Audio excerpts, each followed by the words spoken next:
I'd say it was. I'm thinking about something right now. Something that you talk a lot about civil society. Like you talked, like, especially in our our Facebook group that we created. Understanding Africa.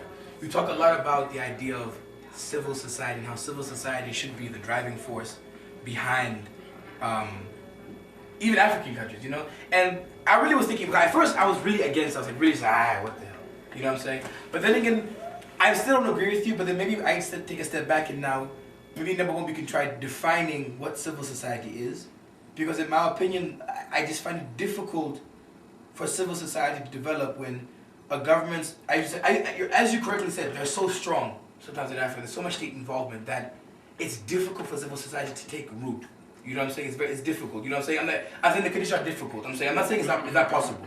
I'm saying that it's difficult for that to happen. You see what I'm saying? Especially when there's maybe still civil war, there's still some starvation, and not adequate resources available, etc., etc. It makes it difficult. I'm not saying it's not possible, you know what I'm saying? Which is why I still think that government needs to be strong, like in the short term, so that in the long term they can pull back and be less and less involved.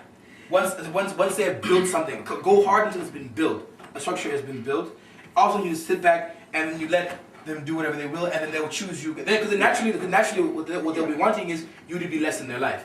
Yeah, there is the fact that when you look at the world, a lot of the Western society, maybe they move from a stage where the government control was strong to where the government control started being less and less, to where the government doesn't really control much of the economic activities or even a lot of the social activities.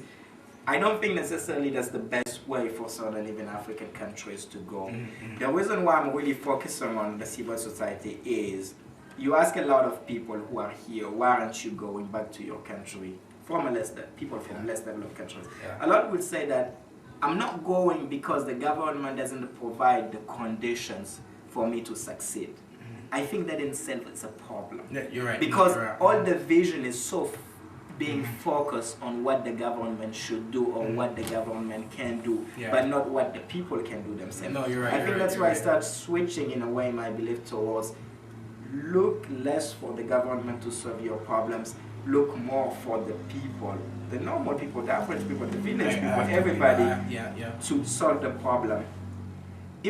Because I think that we should in a way start, even in so many countries, to move toward a stage where civil society is less politicized. Because the problem in our country is also, it's like a civil society, when I think people should start thinking that you can have a civil society which doesn't focus so much on political affairs. Have a civil society where people come and share their views on the world, on the society, on other stuff, but not necessarily politics.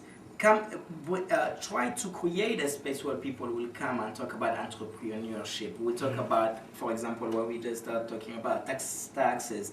We'll talk about biology, we'll talk about physics, certain things that are not necessarily related so much or always to politics. That's true. Talk to people about writing a book and all that stuff. I think it's at that stage that you start seeing people really creativity or creative mind start really taking, start coming, start really emerging. I think that's when people start moving toward being. But you see, but I guess my argument, I'm still saying, like, I agree with that completely. Like, there's no disagreement from me. But the question is how to get there. Yeah, I was actually going to say the same thing. Is that, for civil society to develop, there are stages which they follow to come to the, and by the time they start talking about books and everything, civil society will set priorities and things to address. I mean, the first thing they'll address is probably political participation. So that if people are allowed to participate politically. Active, yeah, exactly.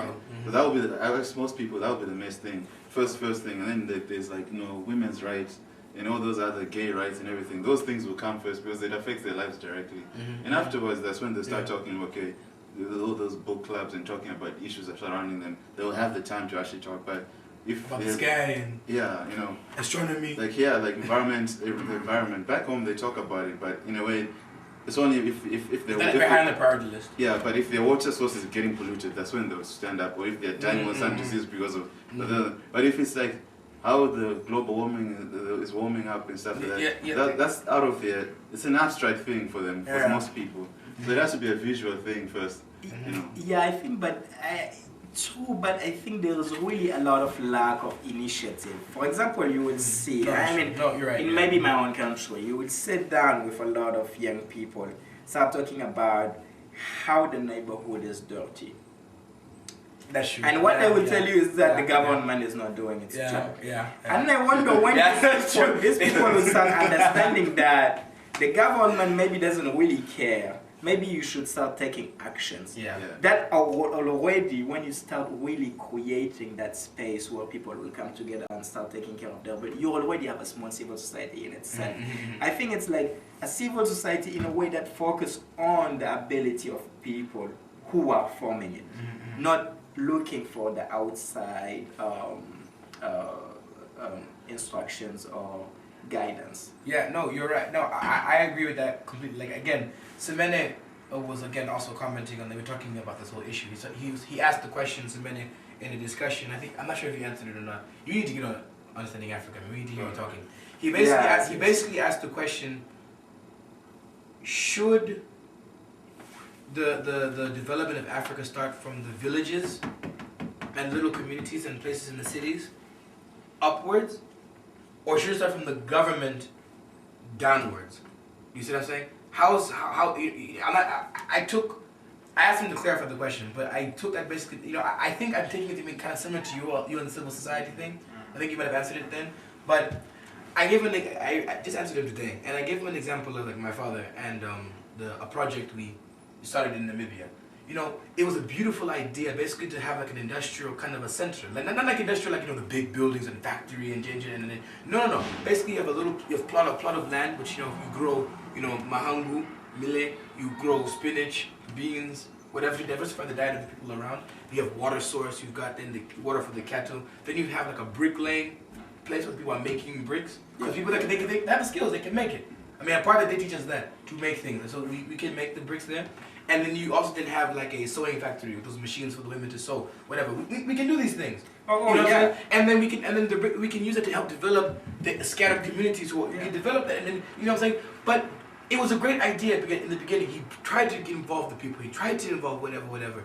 But then after a while, people just expected to get a paycheck because he was even paying people to work on the land. To take, okay, listen, let me give you the incentive to work on the land. Yeah, and my question will be, what is the government in this? No, it wasn't government. No, that's what I was saying. Now, government did help. So you can't blame the government. No, I'm not. I'm agreeing with you actually. Because the sense is that it's not government. Government did bring water supply. It was heavily subsidized by the government, and electricity.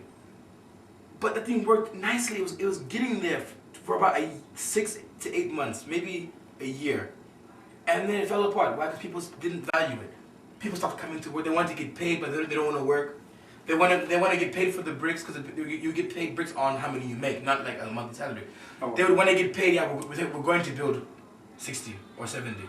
Pay us. Right. And then they don't do anything. And then I went back home this summer. That place is deserted. And we even had a kindergarten there for the children there. It's deserted. And it's so sad because here's my father who was trying to help his people after coming back to his area, help, and then they would do that. How does government now inspire and encourage these people to get, or is it my father has to go, or is it, as my mother has said, give it to the other people in our rival area and say, okay, fine, give it to them and watch them develop it, and when they develop, or if they develop it, but let's say they maybe develop it, then these people will be angry. Like, oh, okay, we also want that now. But, you see? So it's like government's supposed to know how does government come in there? What can be done now to help encourage these people to build for themselves?